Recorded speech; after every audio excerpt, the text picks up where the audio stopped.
Okay, so we got another really fast tutorial. So the original time it took me to sculpt the head that I am doing right now without any jointing, just the actual sculpting itself, took 28 minutes. So I sped it up by 10 times, and this is just to show like the sculpting process of the head itself. For the actual head where I'm going to show the jointing, I'm going to be using in Anime Sculpt. So yeah, that's it. This is just me sculpting this face really super fast, and then there'll be the jointing. So this is really to show like this is how I sculpt heads in Nomad, and maybe this head will be a BGD head, maybe it won't, maybe I'll never use it again.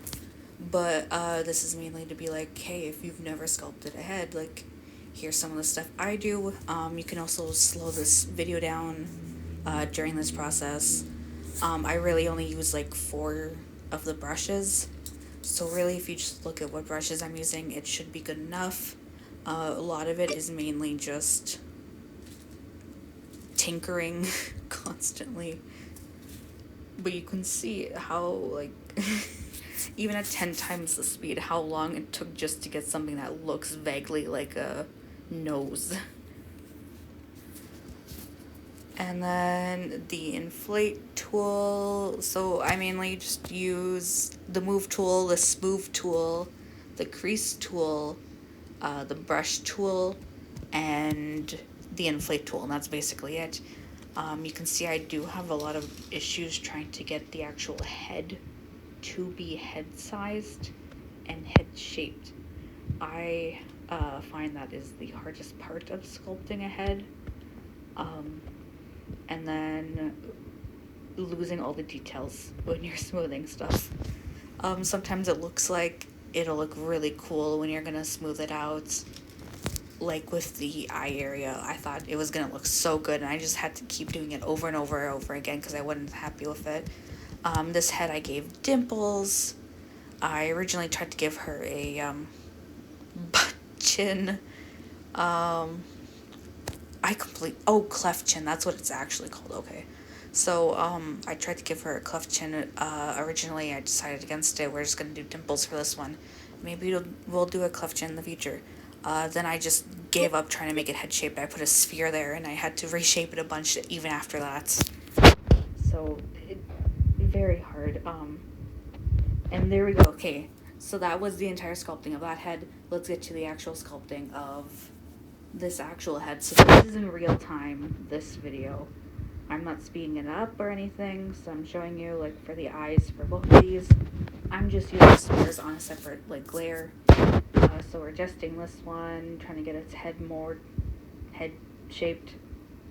That's it. You know, like, good enough, you know. Just trying to smooth it out. Maybe I should speed this up. Should I speed this up? No, let's do this in real time. So I'm just gonna... No, actually, I'm gonna speed up this part where I'm adjusting it, and I'll do in real time for just the jointing. So I'm already talking at this, though. So maybe I'm already doing the jointing after I speed this up. I don't know. I'm gonna end my recording here, and we'll see. Okay, I'm back. Looks like it didn't take that entire time. So I split this section up times 2, whatever. It took longer than I thought it would.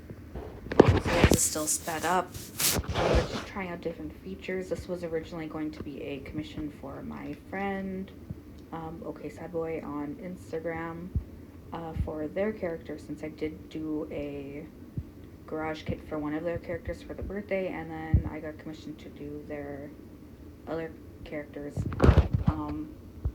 So this sculpt didn't turn out how I wanted that character to do. This one looks much more masculine, much more pointy, much more Dorito face.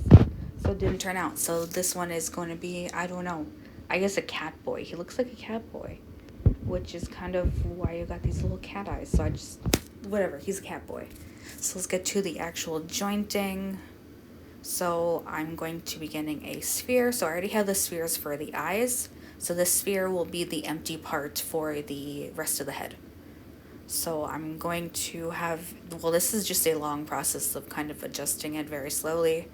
You can see I have to check back and forth, back and forth, back and forth to make sure that it is the proper size, the proper shape, the proper proportion, and in the proper position, just constantly.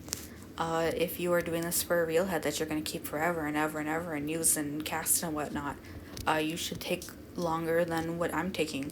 This is just kind of an example, and like at the most, maybe I'll put it on Thingiverse. I still have to put that other body that I said I would on Thingiverse since I haven't yet, because I want to print it out and test the jointings and make adjustments first. But I do have a free hamster BGD on Thingiverse that you can print out. And I made it as like, specifically as like a little friend you could have for the Delightful bunny that's also on Thingiverse. So you could print both of those out if you want, and that would be like around the same like scale. Like they would be within about a similar size of each other, where you could use them to be in their own little story. And if anyone wants, yeah, you could even download it and remix it, which is like editing it. Go ahead, like for a while, do whatever you want with it. But yeah, that is on Thingiverse currently. Hopefully I can get that body on there eventually. So everything I did while I was talking, I've already explained in the jointing video. So I just voxel merged the spheres to the head. So I clicked on all of them, and then I made the spheres, all three of them, invisible, and then I voxel merged them together. And then to make the head cap, I just used the split tool, and I showed you what it does after doing all those steps. And then here's how I'm going to do the neck. Ideally, you would use the actual neck on your doll body that you probably, hopefully have. So you would just import that file onto this, and you would use that. But we don't have that right now, so we're just doing a sphere. And I realized that it was off-center way later than I should have. So we're just trying to get like some kind of shape around here. We're going to smooth it out and move it around to be more fit to the head later, but for now we're just trying to get the general shape of what we want on the actual joint. So smooth tool, smooth tool, smooth tool, blah blah blah blah. When you do bring your sculptures into a higher resolution, which I still think you should do, it does become harder to smooth things out, but it's still worth it. You still want that higher resolution. You still want it. It's worth it in the end. So I show how to put it in a higher resolution in the jointing video. But if you've been paying attention to everything that I've been doing on screen, you should still see the same process. So here we have adjusting, lots of adjusting, honestly. It's a really big part to the sculpting. It's really the most time-consuming part. Just constantly adjusting. Actually, yeah, I've decided that this will be a cat boy. I'm going to make him ears. Should this be on Thingiverse? I don't know. No, I think once I get my printer set up, which I still have to do, but I found out what I did wrong. Basically, in the tutorial video, I followed the tutorial video and the tutorial booklets, as well as a separate setup video from a different YouTuber. And in all of them, they don't specify where the belt is supposed to go on both sides. So it turns out I put the belt on correctly on one side, but incorrectly on the other side. But the belt is already trimmed at this point, so I had to order a new belt, and yeah, I'm waiting for that. But when it arrives, I can just quickly take it apart, shove it back on there, and we'll test it again. Hopefully it'll work. I spent too many hours leveling that bed thinking that was what was messing me up. But yeah, gotta redo the whole belt. And I'd love, love, love, love a resin printer, but I cannot accommodate the fumes. So we are doing an FDM printer for how many years I'm left staying at home, I don't know. So yeah, whenever that's set up, I will probably I'll edit this head for now, try to get it to like an actual head. Ooh, so you already saw what I did for the neck joint, but this is how I do the little S-hook area. So I flatten a sphere, I try to get it to like the right points, adjusting, whatever. And then I voxel merge it to the head. You can see me doing that right now. And then bam. And then I'm getting the smooth tool and I'm blending it into itself. And then I am blending it out here, kind of getting it back to normal. And then I'm going to do the jointing on the neck. So for that, I get a cube. You can see I am just bringing it to the correct sizing for all of this. You can pick the correct sizing on your own thing. I don't need to do it for you. And I just do the exact same thing as I do for the cylinder on the body parts. You can see this in higher detail in the joint sculpting video. But for this, we are just getting it to the correct sizing and all that. And then we are going to click both files on this. We are going to turn the rectangle invisible like this. And then we are going to voxel merge them together. And that's how you get this jointing. Now we're going to do like a little place for the S-hook to sit on. And for that, I am using a sphere and I'm making it into an oval. And I'm just getting it into the correct position, then doing the exact same thing. We're going to voxel merge it there. Then, boop, there you go. That's where the S-hook is going to sit. Look at that. Look how easy that is. Isn't that amazing? I love that.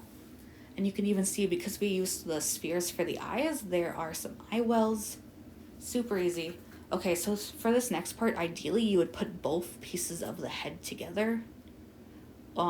Maybe with like a little gap or whatever, I don't care, whatever. And you would do the magnet at the same time, so when you voxel merge them together, the magnet will be in the same position for both parts of the head. But I'm not showing that because I'm lazy. And you can, like, I just explained it, and I'm showing you on here, so you can just transfer that yourself. Just transfer the knowledge to your own head, you know.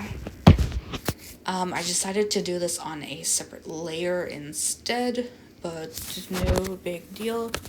And then I'm going to be doing a locking mechanism. I'm not going to show you how to actually do a locking mechanism.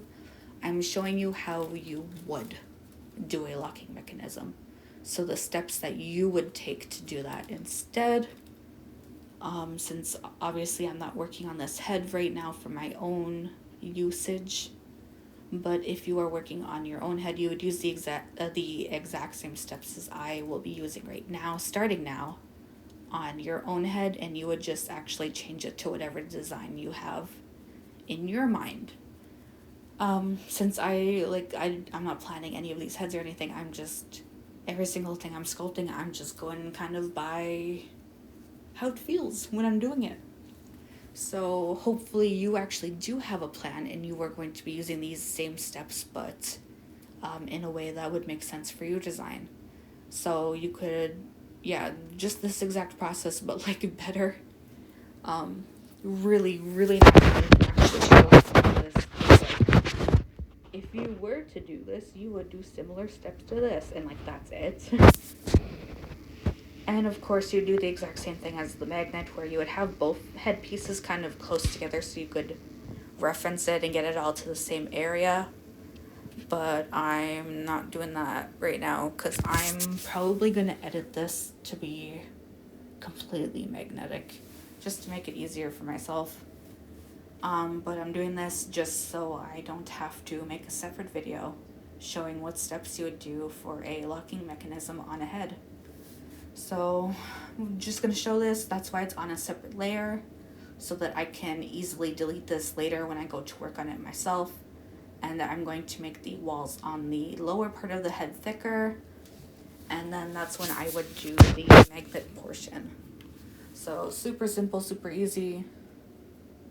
Really, really, really simple.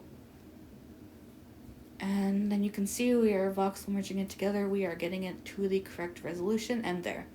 So you would have that locking mechanism however you would do it on your own. And then, yeah, that's the head. We're gonna quickly re-sculpt the mouth a little bit, give it some better details with the crease brush, and then blend that out some more. He's got a little kitty mouth. And then that is it. Eventually the finished head will be like on my Instagram, I guess, I don't know. But for now, this is where we're leaving this head. So blending it out. There, that's it. Hopefully this helped someone, I guess. It's so fast, but yeah, that's it. Okay, peace.